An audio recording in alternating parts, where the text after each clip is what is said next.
अब तो हाल चाल पूछना भी नहीं बनता, क्योंकि हालात जो हैं वो तो मेरे और आप सबके तो ज़्यादा सामने हैं। तो एक दिल कर रहा है मेरा कि एक वो बात आपसे शेयर करूं। मुझे याद आ गया, वो एक इंडियन मूवी थी, तो उसमें क्या होता था जी कि वो चोर के हाथ में एक घड़ी लग जाती है। वो घड़ी ऐसी है कि उसे वो पहनता है तो उसके बाद वो गायब हो जाता है और वो जो मर्ज़ी करता है, दंदनाता फिरता है, चोरियाँ डकैतियाँ सब करता है, किसी को पता नहीं चलता, ना किसी इदारे को ना लोगों को। तो एक बार क्या होता है जी, उसकी घड़ी बदल दी जाती है, मतलब मुझे एग्जैक्टली याद नहीं है कौन बदलता है, पर बदल दी जाती है। तो वो घड़ी उसकी बदल दी जाती है और दूसरी घड़ी उसकी जगह रख दी जाती है। वो घड़ी पहनते हैं और वो उसी अपने टोन में, उसी मिजाज में कि मैं पहनूंगा और जो मर्ज़ी करूंगा, पता नहीं चलेगा। तो उसी खुश फहमी में या गलत फहमी में होता क्या है कि वो जाता है, वो दोबारा चोरियाँ करता है किसी रेस्टोरेंट या मॉल में जाके, उसके बाद अपने कपड़े उतार के घूमता फिरता है कि लो जी मुझे पकड़ के दिखाओ। तो वो अपने कपड़े खुद अपने हाथ से उतारता है, अब लोगों को खुद नंगा होके वो दिखाता है, लेकिन वो इसमें उसके जहन में ये होता है कि मुझे कोई देख नहीं रहा। तो कुछ इसी तरह का मामला जो है हमारे पाकिस्तान में भी चल रहा है, यानी कि इंतहाई शर्म का मकाम है हम सब के लिए कि दुनिया जो है किस तरह से इस जो इंसिडेंट को ले रही है, जो ये अरेस्ट वगैरह हुआ इमरान खान का। कि आप इंडियन मीडिया उठा के देखें, आप BBC CNN उठा के देखें कि जिस तरह से गिरफ्तार किया गया। और सबसे बड़ी बात है कि जिस तरह से प्रोटेस्ट हो रहे हैं अब, यानी कि ऐसा कभी हुआ ही नहीं था पाकिस्तान में कि कभी लोग GHQ का, किसी कोर कमांडर के घर का जो है, कभी ISI के दफ्तर का जो है वो घिराव करें या वहाँ की तरफ रुख करें। तो ये भी हो गया। तो इसका क्रेडिट जो है ना, वो तो डेफिनेटली सी बात है कि जनाब बाजवा साहब को ही जाता है, क्योंकि ये काम तो कोई और नहीं कर सका।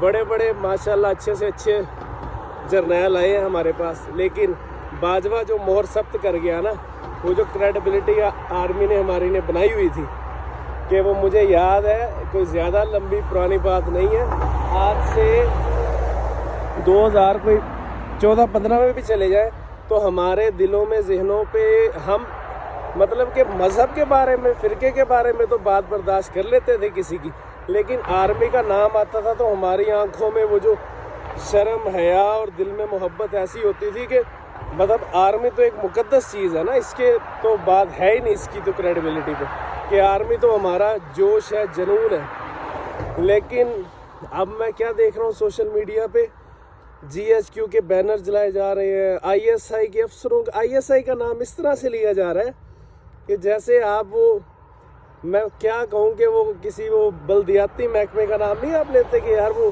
सफाई वाला सफाई करने नहीं आता, ये महकमा निकम्मा है। तो मतलब कि हद हो गई है। और वो जो मिसाल मैंने शुरू में दी थी कि वो मिस्टर इंडिया में, या वो कौन सी मूवी थी जिसमें वो घड़ी पहन के गायब हो जाता है और फिर वो अपने कपड़े खुद उतारते हैं, तो कुछ इसी तरह का मामला हुआ है। बड़ी शर्मनाक किस्म की जो है ना वो सिचुएशन बन गई है। मजाक उड़ा रहा है, हम इंडिया से मुकाबले करेंगे, हम उन्हें क्या खाक, हम मुकाबले करेंगे उनसे क्या, हमने अपना खुद ही पूरी दुनिया में मजाक उड़वा के बैठ गए हैं यार हम लोग। एक इदारा था जिस पर हमें नाज था, हमें फ़ख्र था, चले भरम ही था, वो भरम ही रहने देते यार आप लोग। उस भरम को ही तोड़ दिया आपने पकड़ के, हद हो गई है। कोई मतलब कि क्या बंदा कहे, क्या सोचे, शर्म का मकाम है सबके लिए। लेकिन वो कहते हैं ना कि अल्लाह की जो लाठी है बड़ी बेआवाज़ है, तो कोई सोच सकता था कि क्या ऐसा होगा। ये बुत तो गिरने वाले नहीं थे, तो इनके खिलाफ तो चाहे वो कोई नून लीग का ख़ानदान हो या PP का ख़ानदान हो, कोई सोच सकता था कि इनसे टक्कर लेगा? नहीं, सबको पता था कि यहाँ नहीं चलेगी, लेकिन चल गई, इस बार चल गई, क्योंकि अल्लाह की मदद है किसी के साथ। तो बस अब अल्लाह बेहतर करे। लेकिन ये तोड़ाव वगैरह, तोड़ना, जलाना, ये तो कोई तरीका नहीं है। मामला बड़े ख़राब है, शर्मिंदगी का मकाम है। यही है कि हमें तो बस اب اللہ بہتر کرے، حالات مزید اس طرف نہ جائیں کہ جو شاید ترکی میں ہوا تھا، پاکستان میں وہ کچھ نہ ہو۔ پہلے لوگ غربت سے مر رہے ہیں، جو ہے کھانے کمانے کے پیسے نہیں ہیں، اور اوپر سے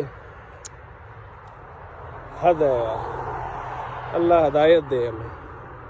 اللہ حافظ۔